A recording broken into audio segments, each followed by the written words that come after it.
Perfect study 68 YouTube channel में आपका स्वागत है।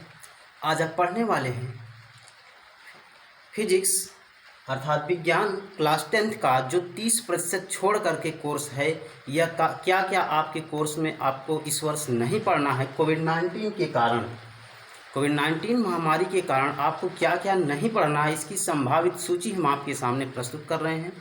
आज आप पढ़ेंगे कि आपको कौन कौन से चैप्टर्स, कौन कौन सी इकाई आपको पढ़नी है, कौन कौन सी नहीं पढ़नी है। तो आइए देखिए, आज आपके लिए हम लेकर आए हैं वह सूची। तो इसमें आपका है इकाई फर्स्ट रासायनिक पदार्थ प्रकृति एवं व्यवहार। ये आपका पहला चैप्टर है, ये पहली इकाई है और इस इकाई के अंतर्गत आपको पढ़ना है रासायनिक अभिक्रियाएं, अम्ल क्षार तथा लवण, धातु एवं अधातु, कार्बनिक यौगिक, तत्वों का आवर्त वर्गीकरण। ये 5 चैप्टर्स हैं इस पहली इकाई में और 5 चैप्टर में सभी में तो सब कुछ जो दिया है पढ़ना है, परंतु ये जो आपका धातु तथा अधातु है, यहाँ पे सक्रियता श्रेणी, धातु कर्म की आधारभूत विधियाँ, संक्षारण तथा उनका निवारण, केवल इतना ही पढ़ना है आपको धातु एवं अधातु में, बाकी चीज़ें छोड़ देनी है। और तत्वों के आवर्ती वर्गीकरण, ये 5 चैप्टर्स जो हैं ये सभी में जितने दिए गए हैं सब पढ़ने हैं, लेकिन धातु और अधातु में केवल इतना ही आपको पढ़ना है, बाकी चीज़ें इसमें आपको इंक्लूड कर देनी है, छोड़ देनी है। इसके बाद है इकाई 2। इकाई 2 में आपका है जैव जगत और जैव जगत में आपके 3 चैप्टर्स हैं, जैव प्रक्रम, प्रजनन, आनुवांशिकता एवं जैव विकास। और इसमें जो है आपको तीनों चैप्टर्स के सभी पार्ट्स लगभग पढ़ने हैं, कुछ छोड़ना है उसको आपको हम डिटेल में बताएंगे। इकाई 3 प्राकृतिक घटनाएं। प्राकृतिक घटना में आपको परावर्तन तथा अपवर्तन तथा मानव नेत्र, ये तीनों चैप्टर्स, परावर्तन तथा अपवर्तन एक ही चैप्टर है और मानव नेत्र का एक अलग से चैप्टर है, जिसमें आपको मानव नेत्र के लेंस का उपयोग बताया गया है, मानव नेत्र में दृष्टि दोष बताया गया है। तो ये सभी इसमें पढ़ना है।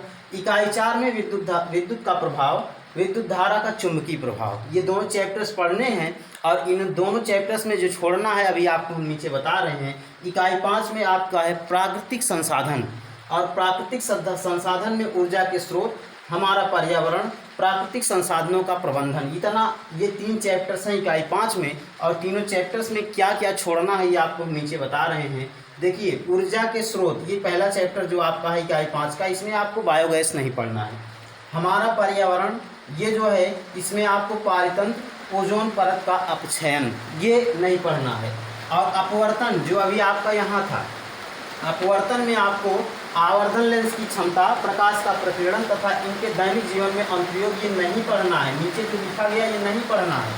विद्युत का प्रभाव या विद्युत का प्रभाव यहाँ था ना, विद्युत के प्रभाव में आपको दैनिक जीवन में इसका उपयोग क्या है ये नहीं पढ़ना है। इसके बाद है विद्युत धारा का चुंबकीय प्रभाव और विद्युत धारा के चुंबकीय प्रभाव में आपको दिष्ट धारा की तुलना में प्रत्यावर्ती धारा से लाभ, घरेलू विद्युत परिपथ जो आपका है वो भी नहीं पढ़ना है। ठीक, तो ये नीचे जो चीज़ें लिखी गई हैं यहाँ पे ये आपको उस चैप्टर से ये पार्ट या हेडिंग आपको नहीं पढ़ना है। इससे आपके यानी यूपी बोर्ड के पेपर में क्वेश्चन नहीं आएगा। और कोविड-19 के कारण आपका 30% सिलेबस घटा दिया गया है और 70% जो बचा है वो आपका यह है, इसी में से आपको तैयारी करनी है।